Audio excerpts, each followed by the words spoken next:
Welcome back to another Roblox animation tutorial. Today what we're going to be learning how to implement into our game or make in our games is how to make animated NPCs using Moon Animator 2 inside of Roblox Studio. So what we're going to be doing is we're going to be having an NPC, and when we interact with a prompt, it will play a little animation. So first things we're going to do is we're going to insert a R6 preset. Just put it, wherever. Then we will open up Moon Animator, new rig animation.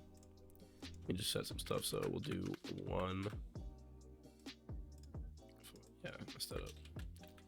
1, and then we can do like 120 FPS. Yeah, there we go. And I guess we could just do like a little like where he raises his hands when we press a proximity prompt. So I'll just animate that right now. Really basic stuff.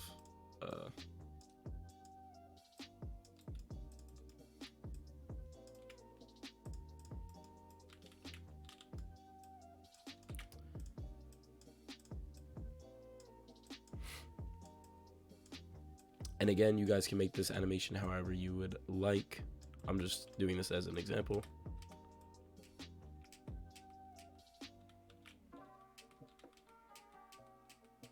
And then maybe we can do like my voice. Oh my god, sorry, my voice is like really like scratchy because I don't know, I have a cold. So but I guess we can just do like a little hop step. So we'll just like jump up, and then we can copy this one, paste it here. Just like a little basic animation, little like jump. So we can now save that as, I don't know, jump NPC. We can export it. We can save it to Roblox jump NPC animation. Make sure, another thing, creator, if you're making this under a group game, make sure the creator is set to that group. If it's just your game, you could just set it as yourself. But we're gonna copy that ID. We can close out a Moon Animator. You can delete animation saves. Insert a folder inside of the NPC that you want to do the animation. We're gonna insert animation.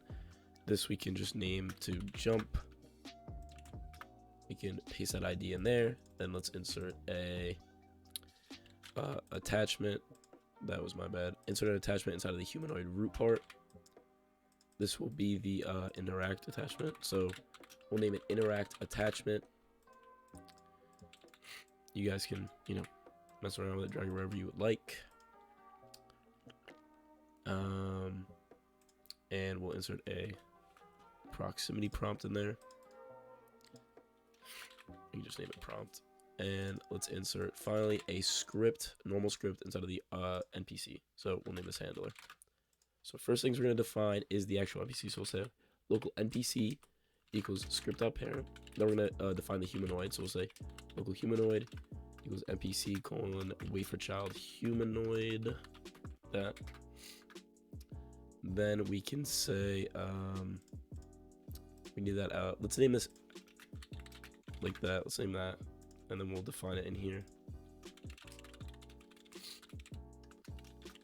And animation folder local jump animation equals animation folder colon for child jump, and then we'll do local jump track, which is like the animation track.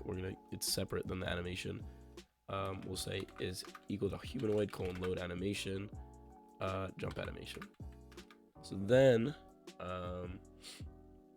we need to get that prompt. So we'll say local, actually up here we'll do local humanoid root part equals NPC colon wait for child humanoid root part. Then we will say local interact. A lot of locals, we're doing a lot of variables, but it's okay. Local interact attachment equals humanoid root part colon wait for child interact attachment.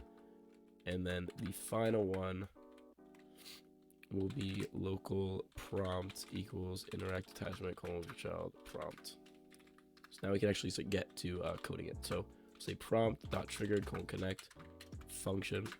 Let's set a value so that they can't spam click it. So we'll say local can click equals true. We'll say in here if can click equals true, then we'll set it to false so they can't click it again, and then we'll add like a 1 second cooldown, and then they can click it again. So when they trigger that prompt, we will just go ahead and say jump track play. So now if we hit play,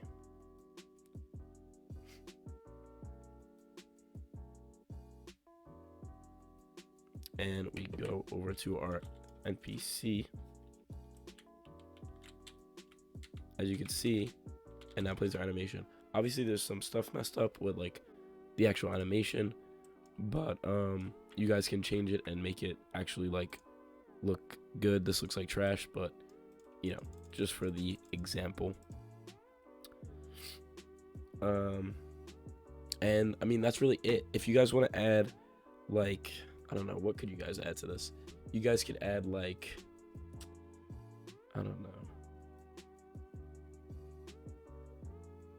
Yeah, I mean, you guys can add like, I don't know, maybe like a text bubble or something, where like you have it where it goes like, you have like a billboard UI or something,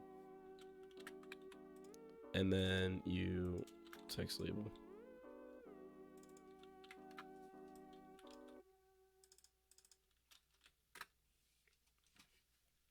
And then you, I don't know, you'd be like,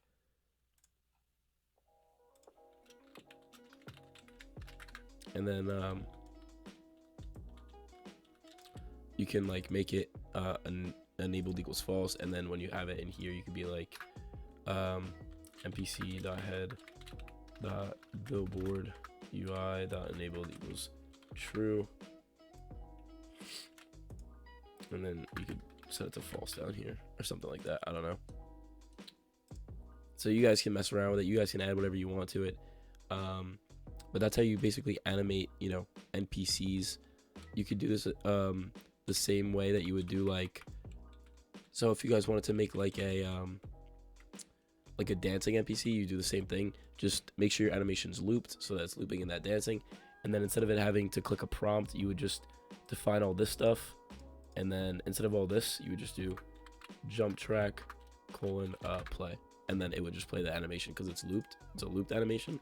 So it will just continuously play that animation over and over again. But this was just a quick and simple tutorial on how to set up animations inside of NPCs and how to actually play them inside of the NPCs. So if you guys enjoyed this tutorial, please, you know, comment feedback on the video. If you enjoy the video, you can show your support by, you know, liking the video, hitting that subscribe button. Road to 1,000 subs. We just hit 900, which is freaking crazy. The support has been like actually unreal, and I can't believe that we're already this close to 1,000 subs. I mean, it's pretty crazy, but yeah, it's pretty insane. But I love seeing you guys' feedback in the comments. Love seeing all that positive support. It's awesome growing together as a community. So yeah, I just want you guys to support each other. If you guys have any questions, you guys can help each other. You guys can always ask me questions. I'll try my best to get back to them and respond, and hopefully, you know, help you guys' questions with whatever you have. But that's it for today's video, and as always, I will see you guys in the next one.